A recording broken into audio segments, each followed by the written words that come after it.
using AI and blockchain in cybersecurity threat detection. So, threat detection. This is an interesting topic. Before we dive in, let's start with a little intro from yourself. We've just heard like a long little monologue, so we'll start with an intro from Martin. Yes, thank you, John. My name is Martin Camilleri. I come from the Malta Information Technology Agency, which is the agency which provides IT services to the government, to the Maltese government, and I form part of the Information Security Department. And my responsibility is security governance and manager in security initiatives. Our department is responsible for protecting the Maltese government infrastructure, and it is made up of a security operations center and cyber threat intelligence that we deploy on the government infrastructure. Thank you, Martin. Okay, so before we dive in, who here has a deep security background? Just one. Okay, so let's start with the definition of threat detection. I think that's a really good place to start. Describe it for me in less than 10 seconds. For me, threat detection is the ability to identify in a proactive manner any attacks or threats coming towards your infrastructure. Okay. Andrei? Threat detection is the way when you can find the points on which points you can use to find these potential attack vectors or something like that. Because I have a very easy but very strange example. Shoot. Like I know. Strange is good. I know the hack when hackers they're trying to steal more than $10-15 million from crypto exchange. But never heard that before in my life. First time. But in this platform, they have AI technology, a lot of some automated things to try and prevent. But this attack was prevented by manager with salary $3,000 who she saw that something strange with withdrawals and pressed the red button. $3,000 per month can save you more than $15 million. Okay, interesting example, at least on the human side.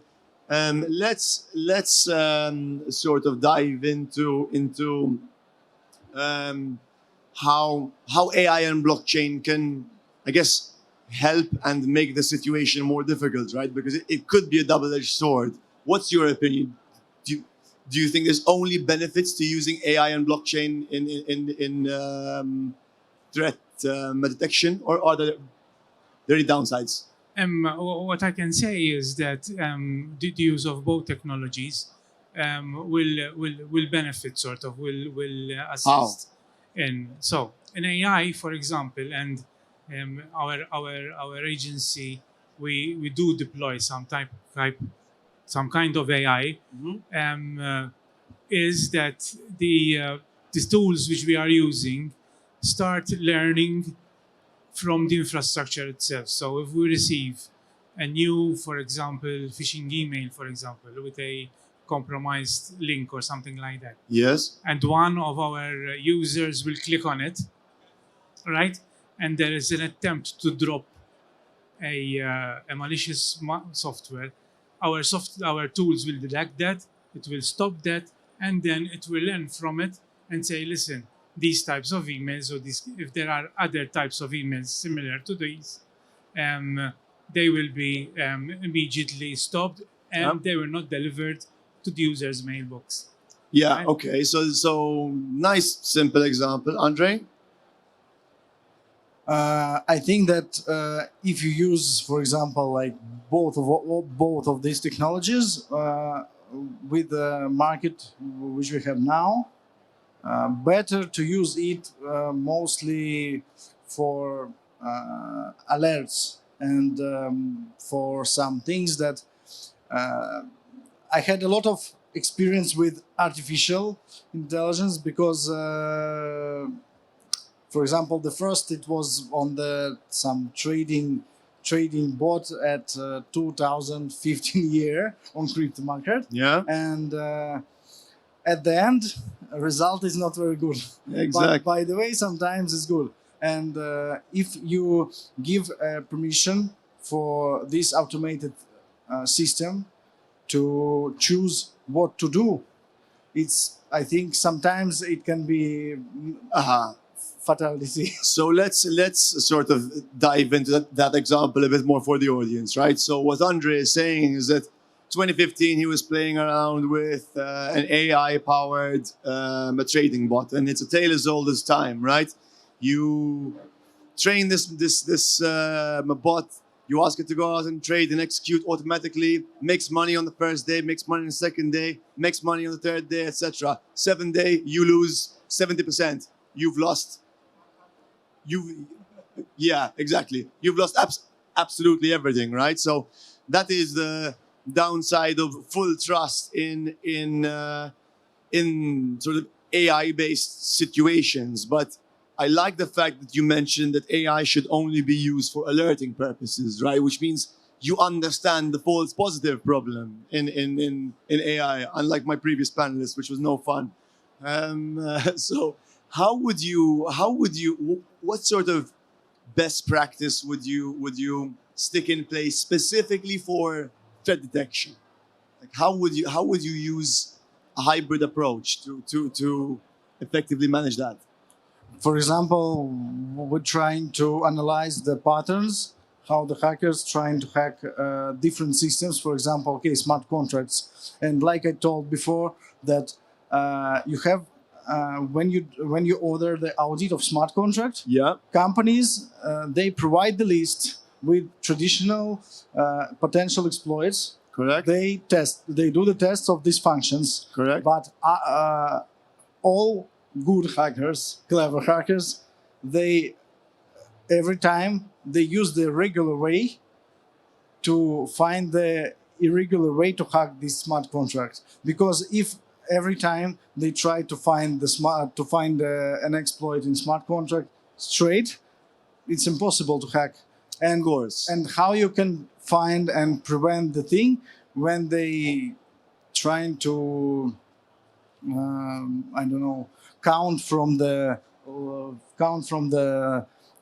last word or last. So you just made a really good point, and I'm gonna broach this to a question for Martin, right? Which is, if you are trying to detect vulnerabilities in a system, as Andrei said, white hat hackers generally are going to do what white hat hackers do, which is they find the list of known vulnerabilities, and they figure out if this specific vulnerability exists, and they patch that hole up, right? But in your case, Martin, you're literally dealing with national security, right? So I guess the point which Andrei made is, if you're trying to protect a house, you need different kinds of people than robbers, right? So how do you sort of wear that hat to allow you to think like an adversary? That's the key critical challenge, I think. That's a very difficult question. Oh snap! We're not here for easy ones, bro. We are treating here with zero-day vulnerabilities. Absolutely. Can you explain to the audience? So a zero-day vulnerability, just to explain to the audience who don't know what is a zero-day vulnerability, is a vulnerability within a particular product which is heavily used, like for example a Microsoft product or something like that, which even the manufacturer, the producer, doesn't know about. A vulnerability that is discovered by somebody else, by a hacker, and is kept for himself. to exploit. Super. Because software is never 100% secure, so there are still vulnerabilities. So we have to deal with zero-day vulnerabilities. And the way we treat with that is by deploying cyber threat intelligence, hoping that somebody else has picked it up before us. So Right. by again, just to sort of elaborate, by threat intelligence, what Martin's talking about is they have a bunch of authorized security sources that they consume data from about new known vulnerabilities. 0 day being it's day 0, so it's just been discovered, right? And this is sort of how you try to keep, I guess, abreast of new threats. Andrei, how do you handle stuff like this? I think that all these things, for example, like on 0 day, I know something about that, and when I saw some examples of these exploits, for example, maybe you know how it works. When I send you a link, you click the link, and that's it, and 0 day completed. And if the big companies, they have a lot of money, a lot of employers, a lot of different technologies, because they can buy all of them, but they can't find it. But sometimes maybe it's possible to build the system. They can send you some alerts on some points. They prevent that it may be. Please check. And for example, in our systems, we use different types of artificial intelligence, because it helps us in collecting data, in collecting some new Triangulation, really. Yes. That's how it But works. every time we're doing like people supervision for all this collected information, because we did some like an example, we did 3 times rechecking after collected information by the chat with the robot. Other robot rechecked collected information, and this rechecked information we rechecked 3rd time. So it's robots, checking the robots, Yes. checking the robots. But at the end, Cool. only 40% of this information was valid. Yeah, because garbage in, garbage out. No, that's usually the case, right? So let's dive into that specifically a bit deeper. So, what makes an AI product? An algorithm and a data set. Those are the 2 key things, and obviously hardware and power, right? Raw power. But let's put that to the side for now. Let's talk purely about the data set, and let's assume that the devs know what they're doing on the algo side, right? How do you, if you're in Meta's case, getting the right threat intelligence feeds are relatively easy, right? Because I wouldn't, not super easy, but relatively easy, right? Because you're a government, you have some weight, and people sort of know about you, and you have access. How do you handle such a problem in the private space? And then I'll come back to you, Martin. So how do you handle getting threat intelligence feeds in your space as a private organization? When we use our tools, for example, we only have some like specified rules into our team, and we only, for example, when we cooperating with law enforcement or any government agencies on our cases, we only provide to them information which they can use. But it's not if we found some personal information, we found it like legally. Sure. But if the artificial intelligence found it, it's a situation, and it's a very interesting topic, because now we don't have any answer for it, because it's a problem. Because, like, for example, I heard the thing when the guy, he asked ChatGPT, please, I want some keys from Microsoft Office. And ChatGPT said, I can help you. After that, he wrote a story that, I had a grandmother, she died, but, and la la la la la. Yeah, and he completed the story, basically. and Dan. ChatGPT gave him keys. Yeah, It's yeah. like the problem that you can't control it, but sometimes any governments, I think, they will try to control.